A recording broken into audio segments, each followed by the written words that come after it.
ঠিক আছে শোনেন, জুলাইয়ের আন্দোলন আপনারা করছেন, আমরা করছি না। আমার এখনো রাবার বুলেট আছে পিছনে, আপনি দেখবেন। আমি স্টুডেন্ট মানুষ, জব করতেছি, আমি এই জন্যই বলতেছি যে ভাই আমার তো দিন শেষে ঠিক আছে, আমরা ভাই একটা জব করে, আমরা তো দিন শেষে আমাদের একটা জবাব দিতে হবে। হ্যাঁ শুধু একটা না, পরপর 3-4টা অ্যাম্বুলেন্স এভাবে আটকে আছে। এই যে আপনারা 5 মিনিট হোক 7 মিনিট হোক এই যে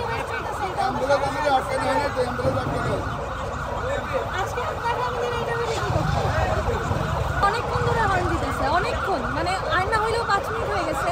তো একটা জীবন তো ভাই 5 মিনিটের জন্য আটকায় থাকবে না। এটা ওনারা কি আন্দোলন করতেছে আমি জানি না, বাট এই যে এইটুকু লোক দিয়ে রাস্তাটা আটকায় রাখা, এটা তো একটা মানে প্রসেস হইতে পারে।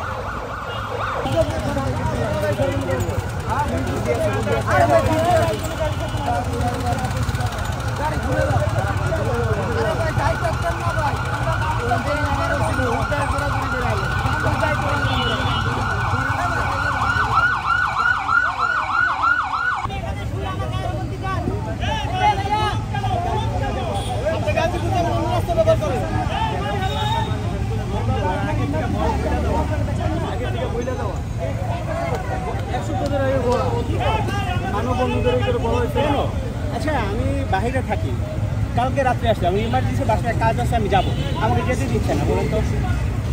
এটা কি আমি বুঝতেছি না তো।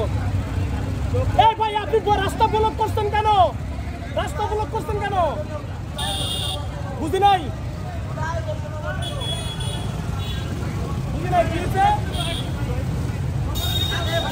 ভাই আপনারা কি মনে করতেছেন এই যে? ভাই জানি না তো কি হচ্ছে এখানে, মন্তব্য করবো কি? হ্যাঁ তো সব এরকম রাস্তা বন্ধ করলে কি সনদ আদায় হয়ে যাবে? সনদের পক্ষে তো আমরা তো চাই যে নতুন করে বাংলাদেশের সংবিধান লেখা হোক, যাতে এরকম প্রত্যেকদিন 2 দিন পর পর রাস্তা ব্লক না হয়। আমরা তো এটাই চাই। তার মানে রাস্তা ব্লক করতে হবে, এক জায়গায় বসেও তো করা যায়। আমরা কাজ কাম করবো কিভাবে?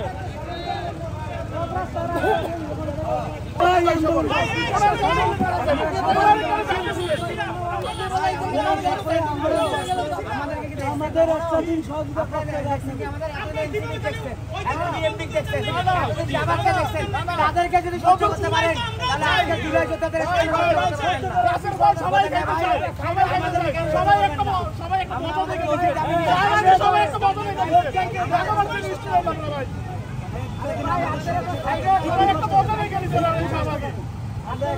একটা শাহবাগ আটকে পুরো ঢাকা আটকে যায়, একটা শাহবাগ আটকে পুরো ঢাকা আটকে যায়। এই যে আপনারা যে আন্দোলন করতেছেন, যৌতুক আন্দোলন মাইনে নিলাম, আপনাদেরকে এই যে বুঝতেছেন জনগণ আছে, মানুষের জনগণ আছে, বুঝতেছেন ভাই এত মানুষ যে জনদুর্ভোগ করে জনগণ থাকবে না, জনগণ থাকবে না। এই দাবি আপনাদের আদায় হবে যে জনগণ পাশে না থাকে, জনগণের কষ্ট দিয়ে কি লাভ? আমরা কি আমরা জনগণ না? আরে আমার কথা না, আমরা জনগণ না। আমরা